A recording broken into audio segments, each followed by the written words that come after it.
Hello students, good morning. Welcome to your social studies class. So today I am going to start last chapter of civics, that is chapter number 20, challenges to democracy, page number 381. Concept of challenge. Democracy is dominant form of government in contemporary world. A challenge is not just any problem. People usually call only those difficulties a challenge which are significant and can be overcome. So democracy एक dominant form है government का in the contemporary world और challenge को हम किसी problem की तरह नहीं, rather challenge को एक अपॉर्चुनिटी की तरह लेंगे जो कि एक प्रोग्रेस में हमारे लिए बहुत इम्पॉर्टेंट है. In other word, a challenge is a difficulty that carries within it an opportunity for progress. Challenge अपने साथ साथ एक अपॉर्चुनिटी लेके आता है for progress. Different countries face different type of challenges. Mostly 3 types of challenges are faced by every country. So अलग अलग countries में अलग अलग टाइप के चैलेंजेस होते हैं और 3 types of challenges faced by every country, जिसमें से 3 टाइप्स के जो बेसिक चैलेंज है वो हर कंट्री में फेस करने होते हैं. First is foundational challenge. The countries which are not under democratic government face the first challenge, that is foundation challenge. जो कंट्री डेमोक्रेटिक गवर्नमेंट जहाँ पे नहीं है वहाँ पे सबसे पहला चैलेंज कौन सा फेस करना पड़ता है? फाउंडेशनल चैलेंज का, जिसमें एक कंप्लीट ट्रांजिशन होता है डेमोक्रेसी का. Challenge of making the transition to democracy. कोई ऐसी डिक्टेटरशिप हो जहाँ पे किंगशिप हो जहाँ पे वहाँ से पूरा ट्रांजिशन हो करके वो डेमोक्रेसी वहाँ पे इस्टेब्लिश हो जाए, then it is known as foundation challenge. Nepal is very good example of foundation challenge to democracy where monarchy was replaced by democratic system. जिसका सबसे अच्छा एग्जाम्पल कौन सा है? नेपाल में सबसे पहले फाउंडेशन चैलेंज हुआ था क्योंकि वहाँ पहले मोनार्ची थी और उसके बाद उसको पूरी रिप्लेस करके डेमोक्रेटिक सिस्टम को सेटअप कर दिया गया. So Nepal is a very good example of foundational challenge. Next is challenges of expansion. Most of the established democracies face the second challenge, that is challenges to expansion. It involves applying the basic principle of democratic government across all the regions, different social groups and variations in institution. So दूसरा important challenge कौन सा है? Challenge of expansion. Means जो भी democratic government है वो सारे regions में, सोशल ग्रुप्स में और वेरियस इंस्टीट्यूशंस में अपना जो बेसिक प्रिंसिपल्स है उसको एक्सपैंड कर सके और उसमें डेवलपमेंट हो सके.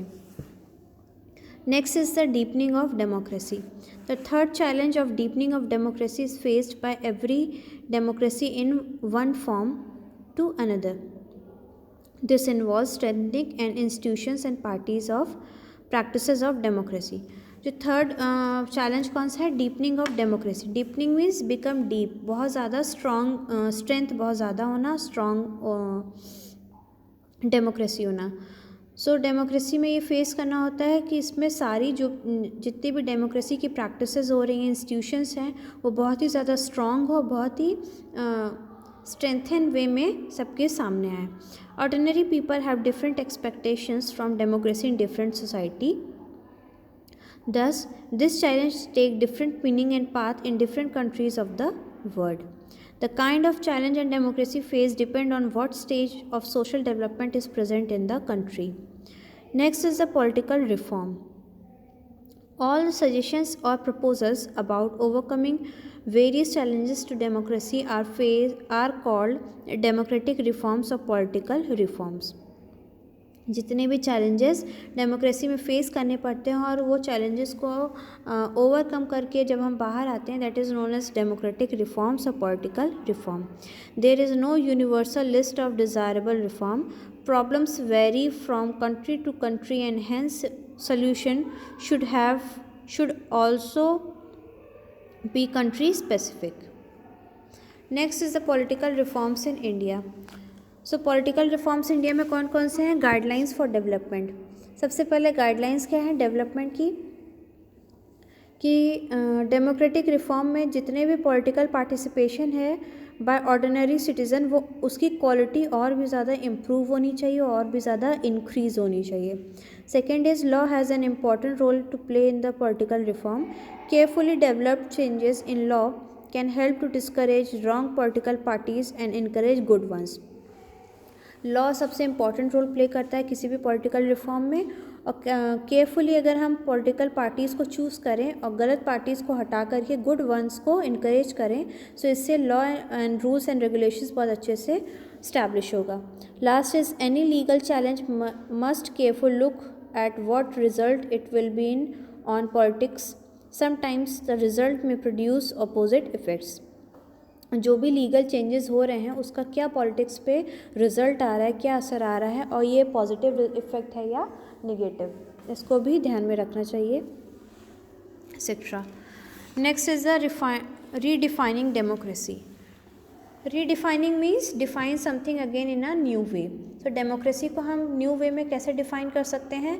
An ideal government would not only keep itself away from the corruption but also make fighting corruption and black money a top priority. एक आइडियल गवर्नमेंट क्या होती है? जो करप्शन में इन्वॉल्व ना हो और हमेशा फाइट करती रहे करप्शन के अगेंस्ट में, और जो ब्लैक मनी है उसके अगेंस्ट में, और ये दोनों चीज़ों को वो हमेशा अपनी टॉप प्रायोरिटी पे रखे कि इसके अगेंस्ट उन्हें फाइट करनी है. There is no denying the fact that government is better than democracy is better than other form of government like autocracy, kinship and dictatorship etc. इसमें कोई भी हम मना नहीं कर सकते हैं कि डेमोक्रेसी एक बेटर फॉर्म ऑफ गवर्नमेंट है. ऑटोक्रेसी, किंगशिप और डिक्टेटरशिप से ज़्यादा अच्छी कौन सी है? Democracy. But there are many challenges before democracy. लेकिन डेमोक्रेसी में बहुत सारे चैलेंजेस भी फेस करने पड़ते हैं. One such challenge is that of the corruption which has given bad name to democracy and so-called politicians, and anguished child Rahul Franke told his madam. Okay, so सबसे बड़ा challenge democracy में क्या है? Corruption. Corruption को deal करना एक बहुत ही strong challenge है जिससे हमें डील करना है in democracy. Next is the democracy will be reduced in the following qualification will be added to it. Democracy will be redefined if the following qualification will be added to it. Democracy को हम redefine कर सकते हैं अगर कुछ qualifications को हम और इसमें ऐड करें. जैसे the rulers elected by the people must take all major decisions. जितने रूलर्स पीपल के थ्रू इलेक्ट किए जाते हैं वो सारे मेजर डिसीजन ले सकें. Second, election must offer a choice and fair opportunity. Elections हमेशा एक चॉइस ऑफर करे और फेयर अपॉर्चुनिटी होनी चाहिए लोगों के पास कि वे अपने करंट रूलर को चेंज करके अपने चॉइस और अपॉर्चुनिटी के अकॉर्डिंग चूज़ कर सकें. The exercise of this choice must lead to the government. जितने भी एक्सरसाइज और चॉइस फॉलो किए जाते हैं वो सिटीजन्स राइट्स उनको प्रॉपर मिलने चाहिए. Democracy offer some political, social and economic rights to the citizen. Democracy हमेशा political, social, economic rights citizens को ऑफर करे. Democracy eliminates discrimination based on caste, religion and gender. Democracy में हमेशा discrimination नहीं होना चाहिए on the basis of caste, religion and gender. किसी को भी हम किसी भी तरीके से डिस्क्रिमिनेट नहीं कर सकते हैं on the basis of caste, religion, gender, colour etcetera. Democracy can not be cruel rule of majority and the respect for minority voice is necessary for democracy. Democracy में ऐसा नहीं होना चाहिए कि मेजॉरिटी की ही वॉइस को हमेशा सुना जाएगा, बल्कि हमें माइनॉरिटी की वॉइस को ज़्यादा इंपॉर्टेंस देते हुए उनको भी नेसेसरी इंपॉर्टेंस देनी चाहिए in democracy. The role of citizen in democracy. Citizens have a very important role in democracy as they exercise their rights and freedom and benefit from the democratic setup of the country. Citizens बहुत ही important हैं, बहुत important role play करते हैं democracy में. Citizens need to be active and participatory in nature. Citizens हमेशा active और participatory nature के होने चाहिए. मीन्स उनकी जो ड्यूटीज़ हैं, उनकी जो एक्टिविटी है और उनकी जो पार्टिसिपेशन है वो हमेशा होना चाहिए. A citizen should also have considered for other people's need and interest, acts and laws of parliament are not sufficient to sustain democracy in the country. For a vibrant, healthy and strong democracy, citizens have to concerned and interested in the public affair of the country and should be willing to perform their duties also.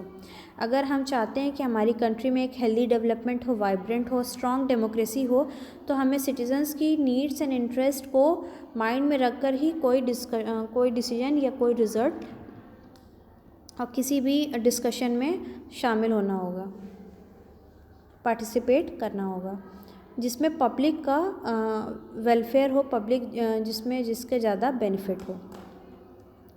So we have completed the chapter and in our next class आप लोगों को कुछ extra questions map practice करवाई जाएगी.